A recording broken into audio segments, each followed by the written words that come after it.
Hi friends, welcome back to my channel. Today I'm working on the patio space of the Rainbow High Dollhouse. This wall was printed upside down and it's driving me nuts, so it's time to finally get this summer scene out of here and renovate.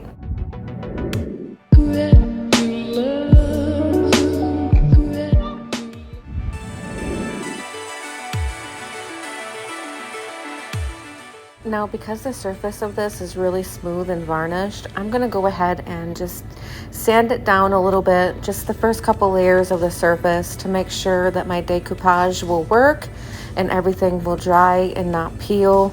I plan on doing like a stucco wall and a nice brick flooring.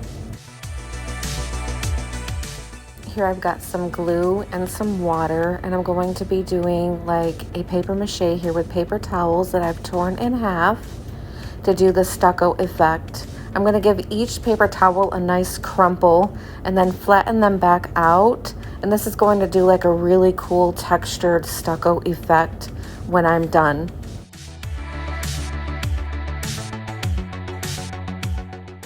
Now I'm going to add like 3 parts glue to like 1 part water, just a little bit of water I'm going to add so that it's pasty and not liquidy.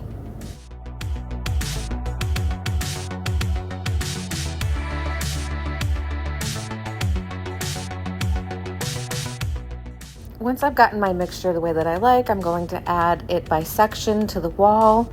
And once I have had enough on the wall, I'll add the paper towel and then just go over the paper towel with glue. You want to go over the edges and over the center, and you want to do it in a way that it's going to flatten it to the wall, but also create texturing.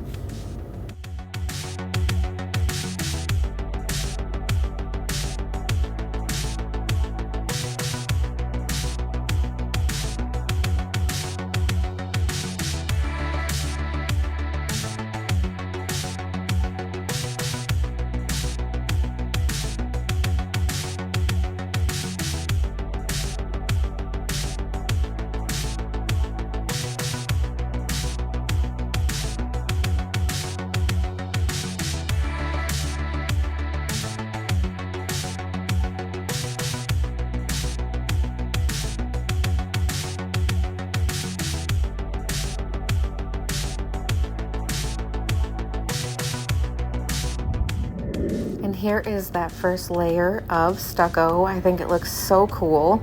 I do think that I'm going to add a second layer after this dries. It does need to dry completely overnight, and that's really important because if you go over it while it's still wet, everything can peel off. And here we have day 2. I did a second layer of stucco and I think it came out fantastic.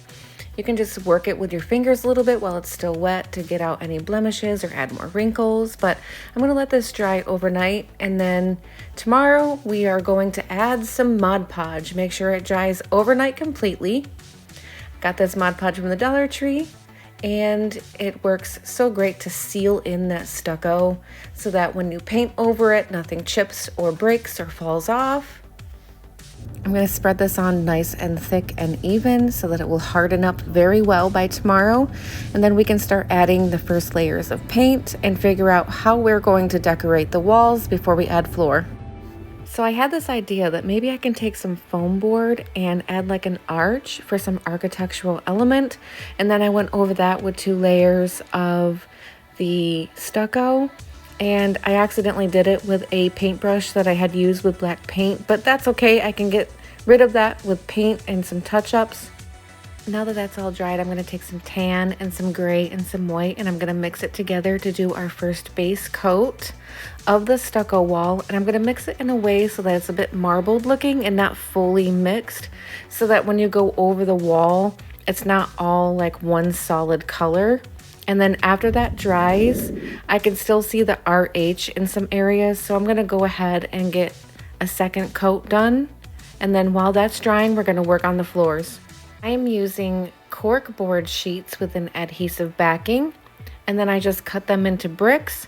Most of them are about 1 inch by 1/2 inch, but I did make some smaller and I made some wider because I'm really inspired by those brick flooring where some of it's kind of uneven in size. It's not perfect.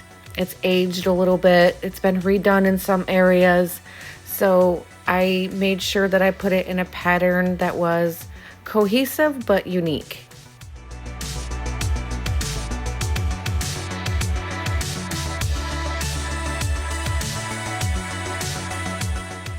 Now I'm going to take some matte Mod Podge after all of the bricks are done being laid out, and I'm going to put it on nice and thick and even, but avoid pooling in between the bricks because we're going to be using spackling for that. And then I'm tapping on the actual bricks to add a bit more texture that will show up underneath the paint. And what this is doing is really bonding those bricks onto the dollhouse. And now I'm going to let this dry overnight. And while that was drying, I did go over the wall with those 3 colors and just dried brushed different colors in certain areas to give an aged stucco effect. And I really love how this is coming out. I'm going to take some burnt umber, white, and brick red for the base layer of the brick. And I'm going to use several different types of paint brushes. I'm going to mix it until it's kind of like a salmon color to get that really nice base coat that's going to really make the bricks pop when you've added all of the other layers in.